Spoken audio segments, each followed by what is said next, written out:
भंडारा गोंदिया जिला वासियों के लिए खुशखबर है। अब आपका मनपसंद channel BS crime media news अब आपके केबल नेटवर्क पर, जी हां, अपने केबल नेटवर्क के एशियन चैनल नंबर 13 पर उपलब्ध है। बीएस क्राइम मीडिया न्यूज पर खेल, राजनीति, क्राइम, साहित्य व अन्य खबरें प्रकाशित की जाती है। हमारे साथ जुड़ने के लिए तथा हमारे चैनल में खबरें, विज्ञापन आदि के लिए संपर्क करें 8669151757 पर।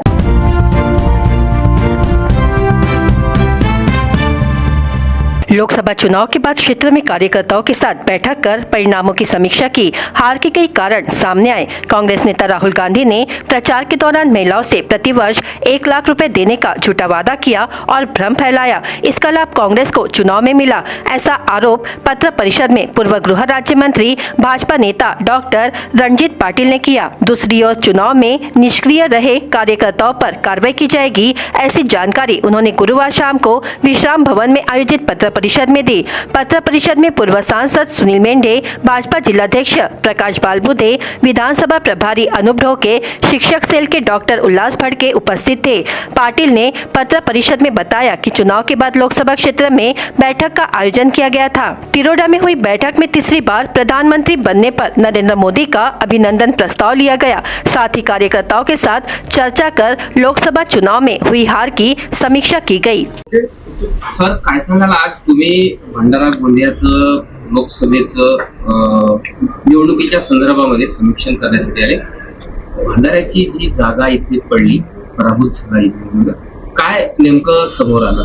आज मी इथे आलो होतो ते भारतीय जनता पार्टी लोकसभेच्या निवडणुकीनंतर परत एकदा या निवडणुकीच्या अनुषंगाने एक नेहमीचा आमचा हा काम करण्याचा भाग राहिलेला आहे की विजय हो का पराजय हो, तिथे जाऊन सर्वसामान्य कार्यकर्ते ज्यांनी अहोरात्र परिश्रम घेऊन या निवडणुकीत काम केलं, जो बूथवरती काम करतो त्यापासून तर वरपर्यंत, मंडळापर्यंत आणि जिल्ह्यापर्यंत त्यांनी केलेल्या कामाच्यासाठी त्यांच्याशी हितगुज करून त्यांचे धन्यवाद मानणं, तसंच आदरणीय मोदी साहेबांचा अभिनंदनाचा ठराव सुद्धा प्रत्येक जिल्ह्यामध्ये लोकसभेमध्ये पक्षस्तरावरती होणार आहे, तो झाला आज इकडे। आणि त्यासोबतच इथल्या स्थानिक जी काही कार्यकर्ते मंडळी आहे, जे निवडणुकीच्या प्रक्रियातले महत्त्वाचे भाग होते, त्या सगळ्यांशी हितगुज करून त्यांच्याकडनं सूचना घेण्याच्यासाठी की आगामी काळामध्ये अधिक चांगल्या पद्धतीने आणि भक्कमपणे काम करण्याच्यासाठी येणाऱ्या काळामध्ये होणाऱ्या निवडणुकांच्या मध्ये आपल्या पक्षाचा परफॉर्मन्स यापेक्षा अजून चांगला करण्याच्यासाठी ज्या सूचना असतील त्या घेण्यात आल्या। आगामी विधानसभा निवडणुकीच्या अनुषंगाने कशा पद्धतीची तयारी राहील आणि आपण इथे भंडारा गोंदियाला किती वेळ देणार कार्यकर्ते आणि पदाधिकाऱ्यांना, काय समोरचं प्लॅनिंग? विधानसभेच्या निवडणुकीच्या अनुषंगाने आता प्रदेश स्तरावरती कार्यक्रम तयार होईल। आमचे शीर्षस्थ नेते त्याबद्दलचं जसं आम्हाला नियोजन करून देतील त्या पद्धतीने आम्ही विधानसभेला निवडणुकीला समोर जाताना प्रत्येकाला जी जबाबदारी मिळेल ते तेवढं काम त्यांना करावं लागेल। सर, राज्यामध्ये युतीमध्ये असलेले आणि इथले अपक्ष आमदार नरेंद्र भोंडेकरांनी निवडणुकीनंतर एक प्रेस घेतली होती, त्यामध्ये त्यांनी भाजपावर खापर फोडलेलं होतं। भाजपाने कुठल्याही पद्धतीने त्यांना या निवडणुकीमध्ये सामावून घेतलं नाही, त्यांच्यावर जबाबदारी देण्यात आली नाही आणि सोबतच इथल्या पालकमंत्री हे निष्क्रिय असल्याचा ठपका ठेवण्यात आला होता आणि इथले जे उमेदवार पराभूत झाले याला भाजप जबाबदार असल्याचा त्याचा एक आरोप होता। काय सांगाल? पण सांगताय त्याची माहिती माझ्याकडे नाही आहे, पण जर असं कोणी आमदाराचं वक्तव्य असेल शिवसेनेच्या शिंदे गटाचं, तर ते त्यांचं वैयक्तिक मत आहे, त्याच्याशी आमचा पक्ष ते काही खूप म्हणजे मनावर घेतील किंवा काय असतील त्यांनी त्यांच्या पक्षाकडे त्यांचं मांडावं। आम्हाला आमच्या भारतीय जनता पार्टी म्हणून काही कॉग्निशन्स त्याची घ्यायची नाही। राज्य में महागठबंधन की सरकार है। पिछले 10 वर्षों से केंद्र में भाजपा सरकार रहते हुए भी किसानों और खेत मजदूरों की समस्याओं का समाधान नहीं हुआ है। वहीं दूसरी ओर देश में महंगाई और भ्रष्टाचार बढ़ रहा है। सरकार इस पर ध्यान न देकर मुद्दे को भटका रही है। इसलिए ऐसी निष्क्रिय सरकार के खिलाफ भंडारा जिला कांग्रेस की ओर से कीचड़ फेंक आंदोलन किया गया।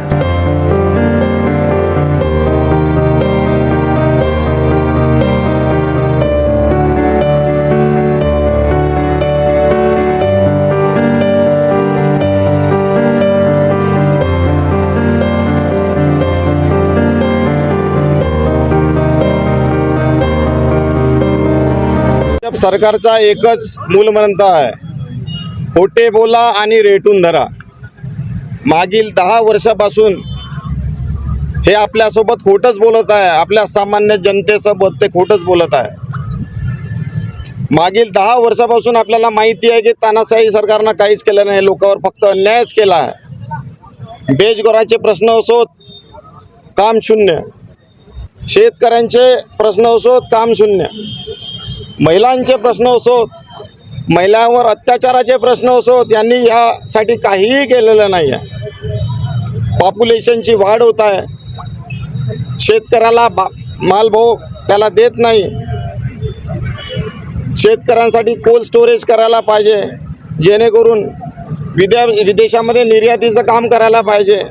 याच्यासाठी त्यांचं विजन पूर्ण शून्य आहे। या महायुतीच्या विरोधामध्ये राहुल गांधी आणि आमचे महाराष्ट्राचे प्रदेशाध्यक्ष नानाभाऊ पटोले यांच्या मार्गदर्शनात आम्ही हे चिखलफेक आंदोलन इथं करत आहोत। आपल्याला माहीतच आहे, आपल्याला तांदळाला मोठं करायचं असेल तर आपण त्याच्यापूर्वी चिखल करत आहोत। चिखलातूनच आपण तिथं बीज टाकून आपल्याला तांदळाचं उत्पादन करत असतो। या महायुतीला आपण चिखल माकून त्यांचा चिखल करून त्यांचे ते आपले जे मुद्दे आहेत, पेपरफुटीचे मुद्दे आहेत, बेरोजगाराचे मुद्दे असोत, शेतकऱ्यांचे किसानांचे मुद्दे असोत, तर ते आपण सगळे थांबून या देशाला कसा विकसित करता येईल, कसा तांदूळ मोठा करता येईल, याकरिता आपण हे चिखल फेक आणि या चिखलामध्ये या सरकारला आपण दडपण्याचं काम आपण करत आहोत, जेणेकरून सगळी जनता जागरूक होईल आणि जागरूक झालेलीच आहे।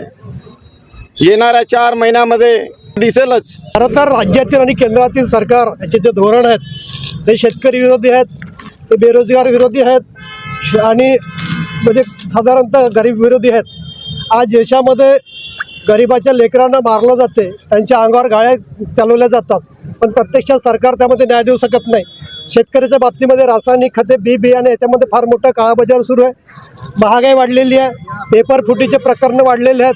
नौकर भरतीच्या बाबतीमध्ये आजच बघितलं आपण की MSEBच्या ज्या मुलाखती मागे परीक्षा झाल्या होत्या त्या रद्द केल्या गेल्या। म्हणजे सरकार खऱ्या अर्थानं अपयशी ठरून फक्त मी पडल्याचं मागत आणत आहे। अशा झोपल्या सरकारला पावसाळ्याच्या दिवसांमध्ये जे आहेत आणि मध्ये प्रत्यक्ष सांगतो मी, अगोदरच्या काळामध्ये FDR म्हणजे पूरहानीमध्ये रस्ते दुरुस्तीला जिल्हा परिषदला निधी यायचा।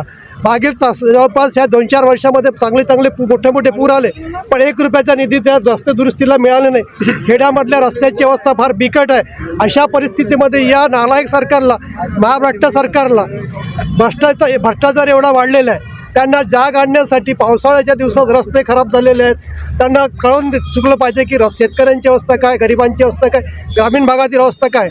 आणि अशा सरकारचा निषेध करण्यासाठी काँग्रेस पक्षाच्या वतीनं आज जिल्हा लेवलला प्रत्येक सगळीकडे त्यांना चिखलफेक आंदोलन छेडण्यात आलं आणि या माध्यमातून त्यांना एक कामगारांच्या, सर्वसामान्य जनतेचा आवाज बुलंद करण्याचं काम हा काँग्रेस पक्ष आज प्रत्यक्षपणे करत आहे।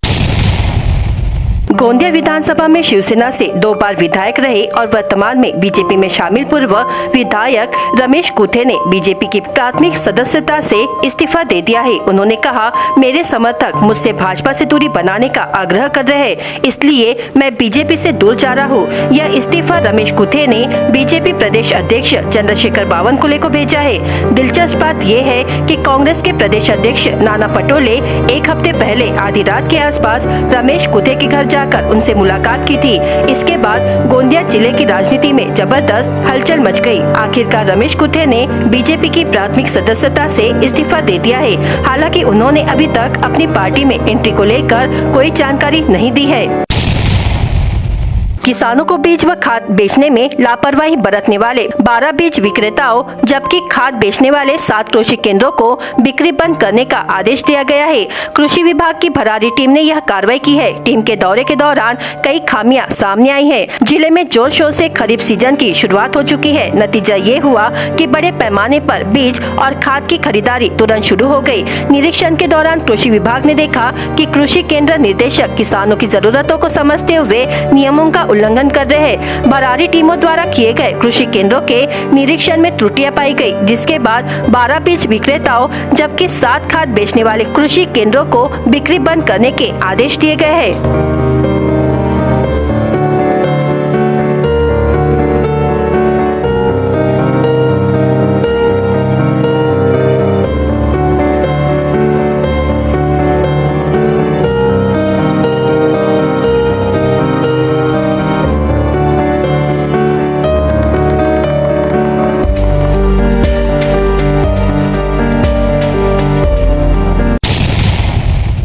मानसून अब विदर्भ में पहुंच चुका है, जिसके चलते 19 जून को बारिश ने जिले में कई स्थानों पर जमकर हाजिरी लगाई। करीब 1 घंटे तक हुई झमाझम बारिश के कारण दूसरे दिन 20 जून को आसमान में बादल छाए रहे। शाम को फिर से तेज हवाएं चलने लगी और मेघ भी बरसे। मानसून देर से ही सही, किंतु 2 दिन से हो रही बारिश ने किसानों के साथ साथ अन्य नागरिकों को भी राहत दी है। मौसम विभाग के अनुमान के अनुसार 19 जून से लेकर 24 जून तक जिले में कई स्थानों पर तेज हवाओं के साथ बारिश की संभावना जताई गई है। 19 जून को बारिश ने जमकर दस्तक दी। कई स्थानों पर पेड़ उखड़कर गिरे तो कहीं जमकर हुई। बारिश के कारण अब किसानों ने खरीफ मौसम की बुआई की तैयारियां शुरू कर दी है। खरीफ मौसम पूर्वक किए जाने वाले कृषि कार्य लगभग पूरे हो चुके हैं। अब किसानों को केवल तेज बारिश की प्रतीक्षा थी, जो अब पूरी हुई है। जिले में 19 तथा 20 जून को दोनों दिन बारिश ने दस्तक दी। तेज हवाओं के साथ आसमान में बिजलियां भी चमकना शुरू हो चुका है। साथ ही किसान अब बुआई के कार्य में जुट चुके हैं। खेत में कृषि कार्य करते समय गाज गिरने की संभावना को ध्यान में रखते हुए सावधानी बरतने का आह्वान आपदा प्रबंधन की ओर से दी जा रही है। भंडारा जिले के खिलाड़ियों को इस क्षेत्र में मौका देने के उद्देश्य से विधायक नरेंद्र भोंडेकर के जन्मदिन के उपलक्ष्य में विधायक खेल महोत्सव 2024 का आयोजन किया जा रहा है। शुक्रवार 21 जून से शुरू होने वाला यह महोत्सव 25 जून तक चलेगा और इसमें विभिन्न खेल प्रतियोगिताओं को समावेश किया गया है। इससे खेल के क्षेत्र में खिलाड़ी आगे आ सकेंगे। शुक्रवार 21 जून से शुरू होने वाली जल तैराकी प्रतियोगिता पहले दिन सुबह होगी। दूसरे दिन 22 और 23 जून को स्केटिंग और फुटबॉल प्रतियोगिता तथा 23 जून को वुशु, कैनो स्प्रिंट और ड्रैगन बोट प्रतियोगिता, 24 जून को अखाड़ा, खो खो, हैंडबॉल और बैडमिंटन प्रतियोगिताएं, 25 जून को सुबह शारीरिक व्यायाम और शाम को 6 बजे सुपर मॉम डांस प्रतियोगिता एवं फैशन शो का आयोजन किया जाएगा। वहीं कैरम प्रतियोगिता 23 जून से शुरू होगी और फाइनल राउंड 25 जून को होगा। इन सभी प्रतियोगिताओं के लिए आयु वर्ग के अनुसार पुरुष एवं महिला समूह बनाए गए हैं तथा उसी के अनुसार प्रतियोगिता आयोजित की जाएगी। ये सभी प्रतियोगिताएं स्थानीय छत्रपति शिवाजी महाराज जिला खेल परिसर, वाटर स्पोर्ट्स अकादमी काधा, तुरस्कर नर्सिंग होम के आगे, नगर परिषद मंगल मूर्ति सभागृह, माधव नगर मैदान, सक्सेना प्राथमिक शाला पौनी, श्री गणेया कैरम के बाजू में जीबी क्लब में आयोजित की गई है। प्रतियोगिता के विजेताओं को 25 जून को खातरोड स्थित रेलवे मैदान पर होने वाले कार्यक्रम में सुबह 10 बजे पुरस्कार बांटे जाएंगे। इन प्रतियोगिता में ज्यादा से ज्यादा खिलाड़ियों ने सहभागी होने का आह्वान आयोजकों ने किया है। शिक्षा सत्र 2024-25 की शुरुआत इस साल थोड़ी देर से की जा रही है। इस वर्ष जिले के सभी शालाओं की घंटी 1 जुलाई को बजेगी। प्राथमिक तथा माध्यमिक शिक्षा विभाग द्वारा भंडारा शिक्षा अधिकारी को प्राप्त पत्र के अनुसार 30 जून को रविवार आता है, इसलिए सभी शालाएं सोमवार 1 जुलाई को शुरू होगी। विदर्भ में बढ़ते तापमान को ध्यान में रखते हुए राज्य मंडल की नागपुर विभाग के तहत आने वाली शालाएं 30 जून को शुरू करने का निर्णय लिया गया था, किंतु 30 जून को रविवार है, इसलिए शालाएं 1 1 जुलाई को शुरू की जाएगी। ग्रीष्मकालीन छुट्टियों के दिनों में बढ़ोतरी हुई है, जिसे समायोजित करने के लिए शिक्षा अधिकारी स्तर पर दी जाने वाली स्थानीय छुट्टियों में से छुट्टियां कम की जाए। पहली से कक्षा 5वीं के लिए 200 दिन का अध्यापन और कक्षा 6वीं से लेकर 8वीं तक 220 दिन का अध्यापन काल आवश्यक है। पूरे शिक्षा सत्र में 76 दिन से अधिक छुट्टियां न हो, इसका ध्यान रखने के निर्देश उल्लास नरट शिक्षा उपसंचालक नागपुर विभाग द्वारा दिए गए हैं। 21 जून को पूरे देश में अंतर्राष्ट्रीय योग दिवस के रूप में मनाया जाता है और इसकी शुरुआत 21 जून 2015 को हुई थी। भंडारा जिले में जिला प्रशासन, जिला खेल अधिकारी, नेहरू युवा केंद्र, स्वास्थ्य विभाग, शिक्षा विभाग, पतंजलि योग समिति, श्री संत गुलाब बाबा प्रशिक्षण, JM Patel college, art of living, विश्व हिंदू परिषद भंडारा के संयुक्त विद्यमान से जिलाधिकारी योगेश कुंभेजकर की उपस्थिति में 10वें अंतर्राष्ट्रीय योग दिवस का आयोजन किया गया, जिसमें बड़ी संख्या में जिले के नागरिक उपस्थित थे।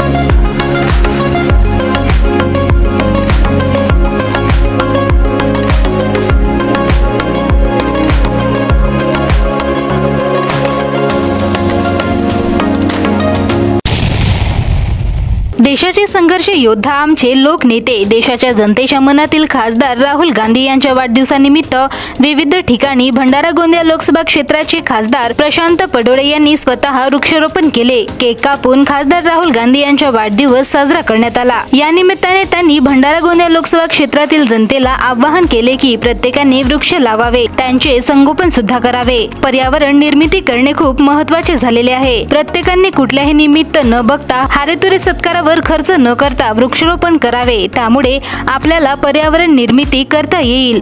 निसर्गाच्या सौंदर्याने प्रसन्न वाटते। खरंच निसर्गाचा अविभाज्य घटक असलेली ही झाडे आपले सगळे सोयरे असतात, कारण झाडांमुळे पाऊस वेळेवर मुबलक प्रमाणात पाणी पडतो। चांगला पाऊस पडला की शेतीभाती पिकते। झाडांमुळे जमिनीची धूप कमी होते। झाडांमुळे प्रदूषण टाळता येते, ऑक्सिजन मिळते। भंडारा गोंदिया लोकसभा क्षेत्राच्या सर्वांगीण विकासासाठी सर्वतोपरी प्रयत्न करणार आहे। दोन्ही जिल्ह्यांमध्ये प्रत्येक वेळी योग्य ठिकाणी मोठ्या प्रमाणात वृक्षांची लागवड करावी, असे आवाहन भंडारा गोंदिया लोकसभा क्षेत्राचे खासदार डॉक्टर प्रशांत यादवरावजी पडोळे यांनी केले आहे।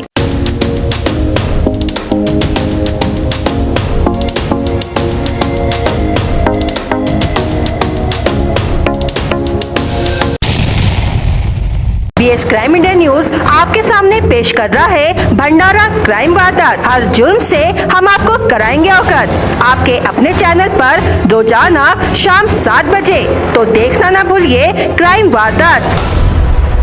घरेलू विवाद के कारण छोटे भाई ने अपने बड़े भाई की हत्या करने की चौंकाने वाली घटना 19 जून को गोंदिया तहसील के इडरी गांव में घटित हुई। मृतक का नाम हरिराज प्रेमलाल मेंढे, उम्र 33 वर्ष और हत्यारे छोटे भाई का नाम मुन्ना प्रेमलाल मेंढे, उम्र 27 वर्ष बताया गया है।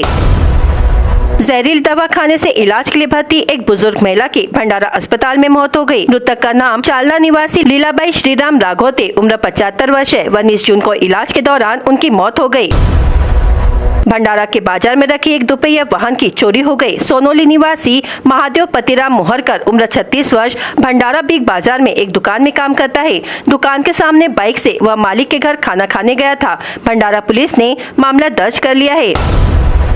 एक महिला के साथ उसके पति ने अश्लील गाली गलौज किया और जान से मारने की धमकी दी। यह घटना जामली खांबा में हुई। शिकायत के आधार पर साकोली पुलिस ने पति के खिलाफ मामला दर्ज किया है। भंडारा पुलिस ने शराब पीकर गाड़ी चला रहे 2 लोगों पर कार्रवाई की। भोजापुर निवासी ज्ञानीराम बाबूलाल नखाते, आर सालेबर्डी निवासी अरविंदर धर्मदास गजबीए को शराब के नशे में अपना दोपहिया वाहन चलाते हुए पकड़ा गया। शहर के फुलचुर में मनोज कुंजीलाल आगाशे, उम्र 23 वर्ष पर मधुमक्खियों ने हमला कर दिया। उसे गोंदिया मेडिकल कॉलेज में भर्ती कराया गया, जहां उसका इलाज चल रहा है। तिरोडा तहसील के मांडवी निवासी सचिन इंदल माहुले उम्र 25 वर्ष ने यूरिया खाद खाकर आत्महत्या का प्रयास किया। युवक को मेडिकल कॉलेज में भर्ती कराया गया है, जहां उसका इलाज चल रहा है। भंडारा गोंदिया जिला वासियों के लिए खुशखबर है। अब आपका मनपसंद channel BS crime media news अब आपके केबल नेटवर्क पर, जी हां, अपने केबल नेटवर्क के एशियन चैनल नंबर 13 पर उपलब्ध है। BS क्राइम मीडिया न्यूज पर खेल, राजनीति, क्राइम, साहित्य व अन्य खबरें प्रकाशित की जाती है। हमारे साथ जुड़ने के लिए तथा हमारे चैनल में खबरें, विज्ञापन आदि के लिए संपर्क करें 8669151757 पर।